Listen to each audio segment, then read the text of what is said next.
చీనీ రైతులతో పాటు మొక్కజొన్న వేరుశెనగ రైతులను మోసం చేశాడని ఆరోపణలు. రాత్రికి రాత్రే హైవే బ్రిడ్జ్ రిపీట్. రాత్రికి రాత్రే వే బ్రిడ్జ్ తొలగింపు. వ్యాపారిని పోలీసులకు అప్పగించిన రైతులు. సొంత వే బ్రిడ్జ్ను అడ్డు పెట్టుకుని చీనీ, మొక్కజొన్న, వేరుశెనగ రైతులకు టన్నుల కొద్దీ తక్కువ తూకాలు చూపిస్తూ లక్షల్లో డబ్బులు దోచుకున్నాడంటూ రైతులు ఓ వ్యాపారిని పట్టణ పోలీసులకు అప్పగించారు. ఈ ఘటన అనంతపురం జిల్లా కళ్యాణదుర్గం పట్టణంలోని అక్కమ్మదేవి ఆలయం సమీపంలోని లక్ష్మీ వెంకటేశ్వర వే బ్రిడ్జ్ వద్ద వెలుగు చూసింది. గూబనపల్లి గ్రామానికి చెందిన రైతులు తిప్పన్న చౌదరి తదితరులు తెలిపిన వివరాల మేరకు వ్యాపారస్తుడు రామ్మూర్తి మొక్కజొన్న, వేరుశెనగ వ్యాపారంతో పాటు చీనీ కాయలు కొనుగోలు నిర్వహిస్తూ సొంతంగా వే బ్రిడ్జ్ను నిర్వహిస్తున్నాడు. రైతుల నుంచి కొనుగోలు చేసిన పంటలకు తన ఖాతాలో తక్కువ తూకాలు చూపిస్తూ భారీగా డబ్బులు మోసం చేస్తున్నాడని రైతులు ఆరోపించారు. అనుమానం రావడంతో రైతులు అనంతపురంలోని సుధీర్ వే బ్రిడ్జిలో చీనీ కాయలను తిరిగి తూకం వేయించగా అసలు విషయం బయటపడిందన్నారు. టన్నుల కొద్దీ తేడాలు రావడంతో రైతులు ఒక్కసారిగా షాక్కు గురయ్యారు. దీనిపై రామ్మూర్తిని నిలదీయగా కాటా రిపేర్లో ఉంది అంటూ బుకాయించాడని తెలిపారు. రైతులు పెద్ద ఎత్తున చేరుకొని ఆందోళనకు దిగుతారనే భయంతో రాత్రికి రాత్రే వే బ్రిడ్జ్ను పూర్తిగా తొలగించాడని ఆరోపించారు. దీంతో ఆగ్రహించిన గూబనపల్లి, విట్లంపల్లి రైతుల వ్యాపారి దుకాణానికి చేరుకొని అక్కడ ఉన్న తూకం మిషన్లను బయటకు పడేసి షాప్ షట్టర్ మూసివేశారు. అనంతరం నిర్వాహకుడు రామ్మూర్తిని పట్టుకొని పట్టణ పోలీస్ స్టేషన్కు తీసుకెళ్లి అప్పగించారు. మోసానికి పాల్పడిన నిర్వాహకుడిపై కఠిన చర్యలు తీసుకోవాలని రైతులు ఫిర్యాదు చేయగా పట్టణ సీఐ హరనాథ్ కేసు నమోదు చేసి దర్యాప్తు చేపట్టినట్లు పోలీసులు తెలిపారు. అయితే మోసానికి పాల్పడిన వ్యక్తిని స్టేషన్లో కూర్చోబెట్టి రైతులను బయటకు పంపించారని పోలీసుల తీరుపై రైతులు అసహనం వ్యక్తం చేశారు. దళారులతో చేతులు కలిపి చీనీ, మొక్కజొన్న, వేరుశెనగ రైతులను మోసం చేశాడని రైతులు మండిపడ్డారు.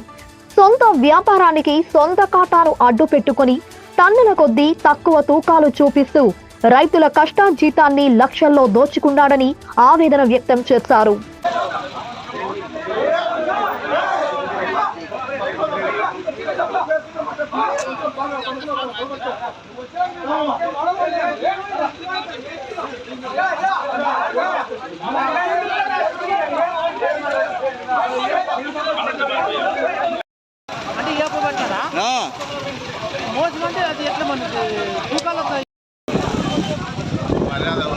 నాకెవరో చెప్పు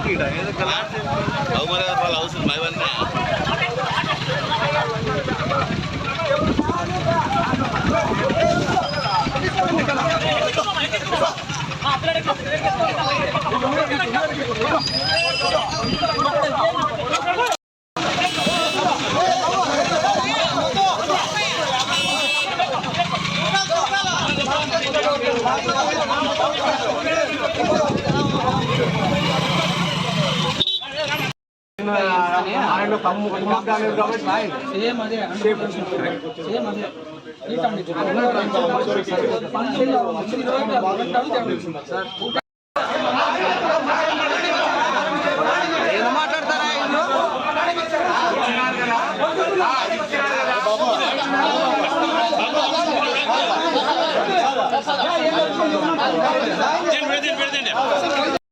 నా పేరు ప్రతాప్ చౌదరి, మాది పూర్పాల గ్రామం. నేను 13 ఎకరాల్లో చిన్న తోట వేశాను.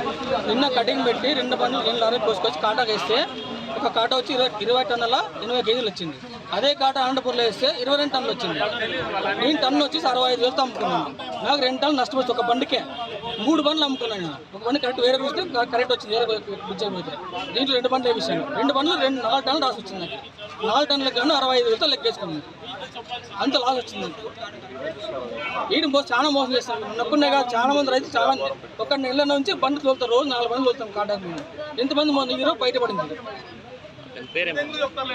ఆయన శ్రీ లక్ష్మీ వెంకటేశ్వర గురించి రామ్మూర్తి, ఆయన పేరు రామ్మూర్తి. పోలీస్ స్టేషన్లో కంప్లీట్ ఇస్తాం, మేము అది చూస్తామంటున్నాం. ఆయన లోన్ పెట్టుకుని ఆయన బరాలు చేస్తున్నారు. ఈ రాజకీయ నాయకులు వచ్చి వాళ్ళకి సపోర్ట్ చేస్తున్నారు. మేము 10 ఏళ్ళ నుంచి పార్టీ కోసం కష్టపడుతున్నాం.